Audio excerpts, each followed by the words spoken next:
ఒక బ్రహ్మాండమైన civil engineer నేను అంటే ఆర్ఎన్బి డిపార్ట్మెంట్లో డైరెక్ట్ రిక్రూట్మెంట్ ఉండేవాడిని నేను ఇంజనీరింగ్ చీఫ్గా ఒక 10 సంవత్సరాలు ఉండే మనిషిని నేను. బట్ ఎందుకు నేను ఆ ఇంజనీరింగ్ డిపార్ట్మెంట్ పక్కన పెట్టేసేసి రూరల్ డెవలప్మెంట్ అని అందరు మామూలు నమ్ముకుంటారు. అరే వీడు ఏంది ఇంత రాయల్ డిపార్ట్మెంట్ ఇన్ని 100 కోట్లు సంపాదించుకునే డిపార్ట్మెంట్లో పోయి అక్కడ ఊరికే సెల్ఫ్ హెల్ప్ గ్రూప్స్ అంటాడు, ఉపాధి హామీ అంటాడు, లేకపోతే జీవనోపాధులు అంటాడు, విద్య అంటాడు, ఏం కూడా అనుకుంటారు.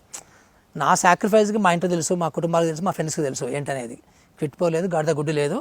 సో వీళ్ళు ఏమంటారు ఇంకా అంతకంటే కేసీఆర్ సర్కారు పోవాలి, బీఆర్ఎస్ పతనాన్ని కోరుకున్న ఆకునూరి పక్క మురళి ఇవాళ రేవంత్ సర్కారులో మీరు ఈ పదవి తీసుకోవడాన్ని అది పొలిటికల్గా రకరకాల విమర్శలు దారితీస్తుంది. వాళ్ళకి ఏం చెప్తారు?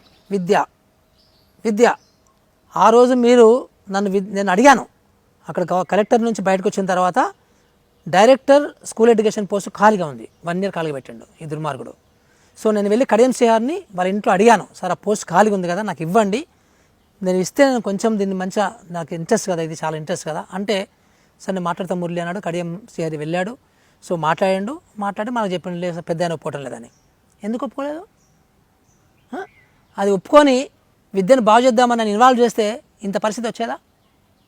నేను మరి డెఫినెట్గా ఆయనను ఆ ఎలక్షన్స్లో పొగడేవాను కదా. జగన్మోహన్ రెడ్డి విద్య మీద అంత టైం పెట్టాడు, అంత ఇన్వెస్ట్మెంట్ పెట్టాడు కాబట్టి నేను ఎక్కడైనా జగన్మోహన్ రెడ్డి గురించి నెగిటివ్ చెప్పానా? ఆయనకు నాకు ఏమైనా రాజకీయంగా సంబంధం ఉందా? చెప్తున్నా. ఇవన్నీ కూడా చాలా ఓపెన్ కదా, అంతా కూడా క్లీన్ చిట్ అంటే వైట్ పేపర్ కదా అంతా కూడా.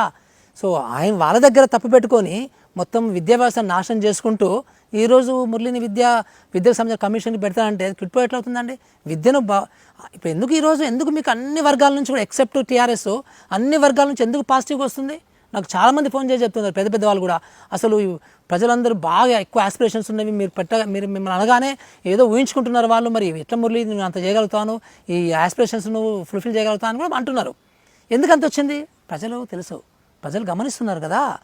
సో ఇప్పుడు నేను నా అంతటి నేనే ఎందుకు విద్య మీద ఇంత నేను ఒక ఇంజనీర్, సివిల్ ఇంజనీర్ కదా.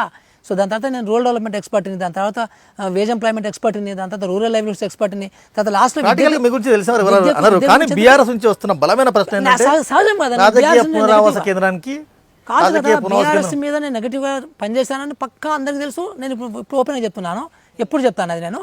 సో అందుకనే సహజంగా కూడా వాళ్ళు అలాంటి మాటలు మాట్లాడడానికి అవకాశం ఉంది, దాన్ని ఇగ్నోర్ చేద్దాం. అది రైట్. చివరగా కమిషన్ అడుగులు ఎటువైపు పోతున్నాయి? విద్య వైపు, నాణ్యమైన విద్య వైపు, అందరికీ సమానమైన విద్య వైపు వెళ్తుంది.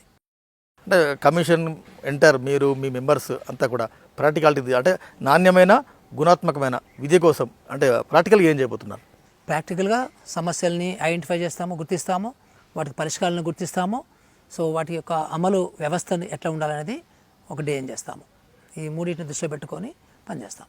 రైట్. అంటే ప్రభుత్వంతో అంటే మీరు ఏదైనా కూడా ఇందాక మీరు ఈ హాఫ్ అన్ అవర్లో మనం చెప్పింది బడ్జెట్ ప్రభుత్వం చిత్తశుద్ధి, ప్రభుత్వాన్ని మెప్పించాలంటే కమిషన్ ఏం చేయబోతుంది?